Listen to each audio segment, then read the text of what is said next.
दोस्तों, भोले भंडारी। आज दिनांक 22 अगस्त 2022 है।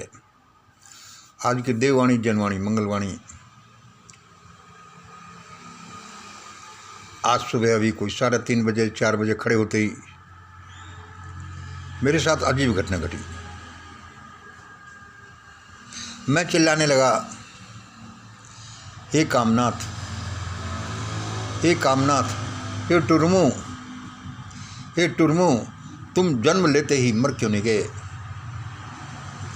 हे कामनाथ, हे टुरमू, तुम जन्म लेते ही मर क्यों नहीं गए?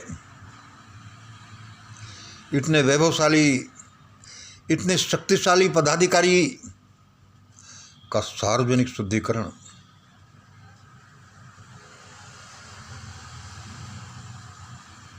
असल में तो क्या था, मैं कई दिनों से बेहोश चल रहा था, लेकिन किसी ने कुछ पूछा ही नहीं। तो आज मुझे वैसे अपने आप ही होश आ गया और मैं चिल्ला पड़ा, हे कामनाथ, हे टुरमू, तुम जन्म लेते ही क्यों नहीं मर गए? इतने वैभवशाली, इतने शक्तिशाली पदाधिकारी का सार्वजनिक शुद्धिकरण। अब तुम जैसे लोग ज़्यादा जीने की कोशिश मत करना। अब तुम जैसे लोग ज़्यादा जीने की कोशिश मत करना। अरे इतनी बेशर्मी! यहाँ तो सब लोग यही सोचते थे कि वही आदमी बेशर्म है, वो आदमी देखो, वह आदमी बेशर्म है। यहाँ ये भी बड़े बेशर्म है भाई। इसलिए अब ज़्यादा जीने की कोशिश मत करना।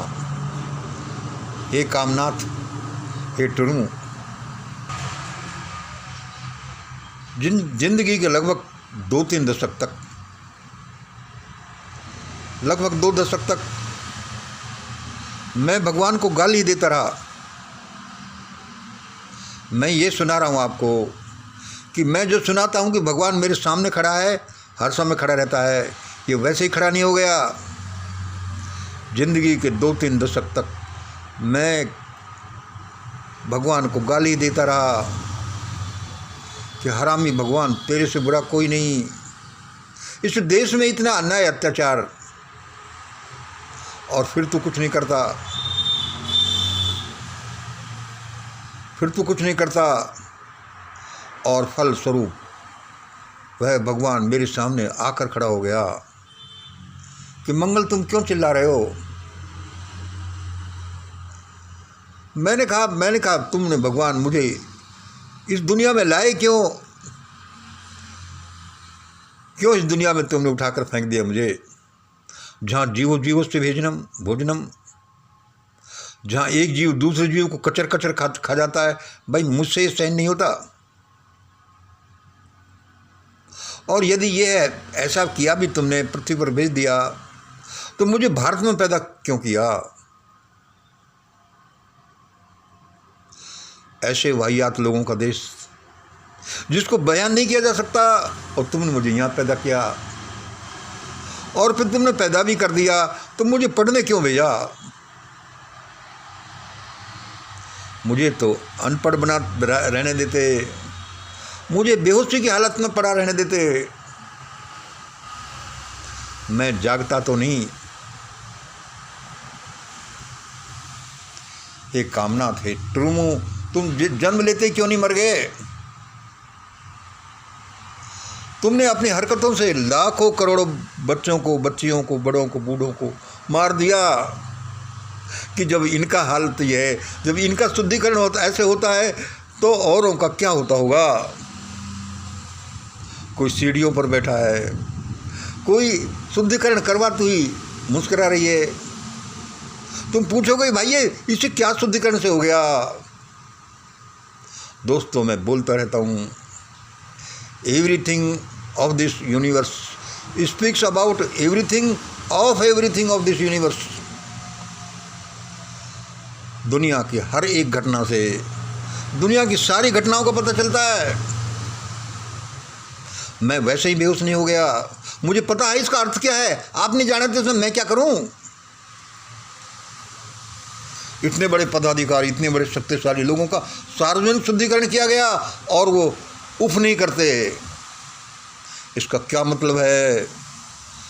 भारत में क्या हुआ होगा और क्या होगा।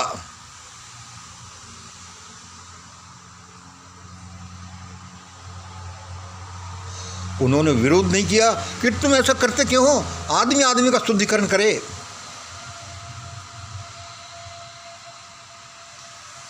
भाई कौन थे शुद्धिकरण करने वाले, कौन थे जिनका शुद्धिकरण हुआ। भाई ये ज़्यादा तो मुझे पता नहीं, लेकिन मैंने ऐसा सुना है, देखा है।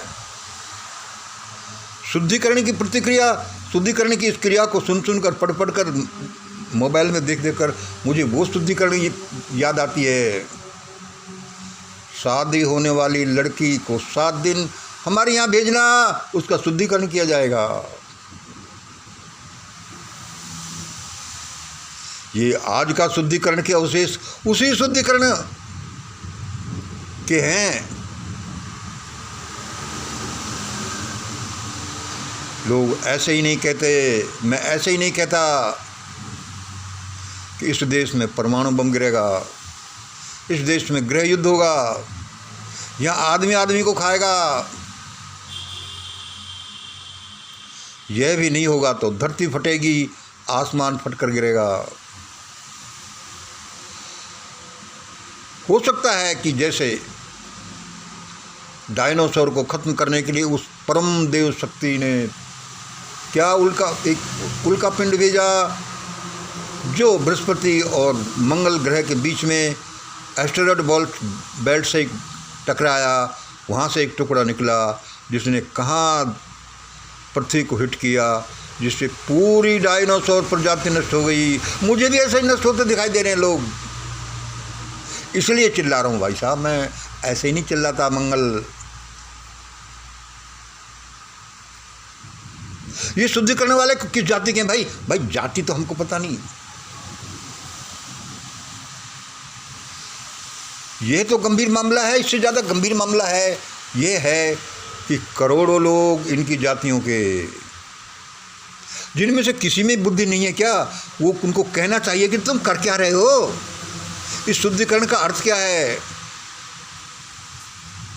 इस शुद्धिकरण का अर्थ है कि करोड़ों करोड़ों लोगों का हू करके जल जाना, मर जाना, मार दिया जाना। अनाड़ी लोगों मेरी सुनो, मैं क्या कह रहा हूं। अरे 2022 में अब तो कह देते कि अब ये बंद करो। जिन अबलाओं के साथ, माता बहनों के साथ, आदमियों के साथ जो भी कुछ होता है वो नष्ट नहीं होता। वे सारी आत्माएं चीत्कार करती हुई अभी भी अंतरिक्ष में घूम रही हैं कि हम तुम्हें छोड़ेंगे नहीं। कोई किसी को दुखी करता है या मारता है, वह आत्मा तब तक उसके चारों तरफ चक्कर लगाती रहती है जब तक अपना बदला नहीं ले लेती, या वह कर्म वाइप ऑफ नहीं हो जाता।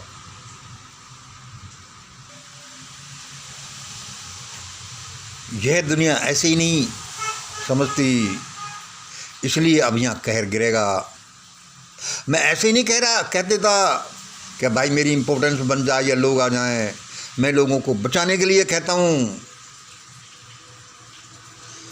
हे गोस्वामी जी, हे विनीत गुप्ता, हे प्रदीप जी, हे फलाना ढेंका, ये सारे मेरे लिस्ट के लोग।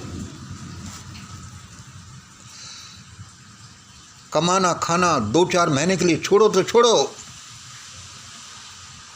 नौकरी से छुट्टी लेनी है तो ले लो, काम धाम छोड़ना है तो छोड़ो, लेकिन मेरे इस ग्रेट इंडिया डॉक्यूमेंट को घर घर पहुंचा देना, ये बड़ी गहरी रिसर्च है।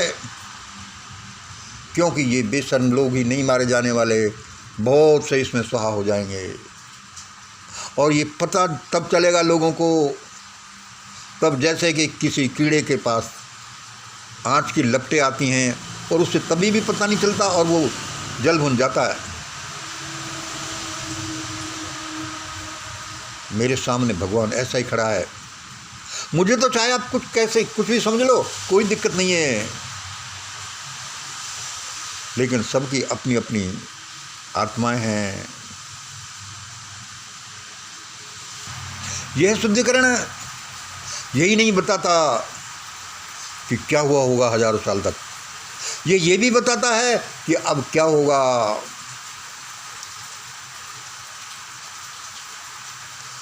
जहाँ देखो जहाँ बेशर्मी बेशर्मी, भ्रष्टाचारी भ्रष्टाचारी। इतने जाहिल लोग,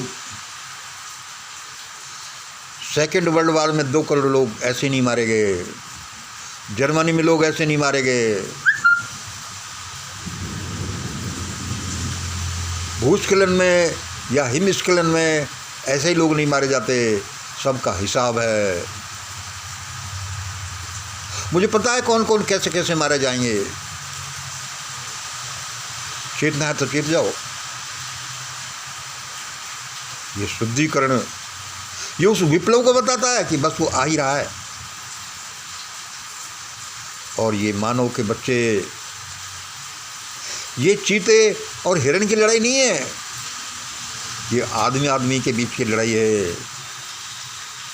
मैं इस लड़ाई को कोई भड़काता नहीं, मैं ठंडी कर देना चाहता हूं कि समझ जाओ लोगों, समझ जाओ, वरना ये सारे ऐसो आराम, ये सारा अट्ठास निकल जाने वाला है। इन लड़कियों को शादी से पहले 7 दिन तक मेरे यहाँ भेज देना। और वे जाती थी, क्या करें। आज ये पदाधिकारी करता है कि मेरा शुद्धिकरण करो। अरे कुछ तो सोचो बेशर्मो। ज़्यादा जीने की कोशिश मत करना लोगों।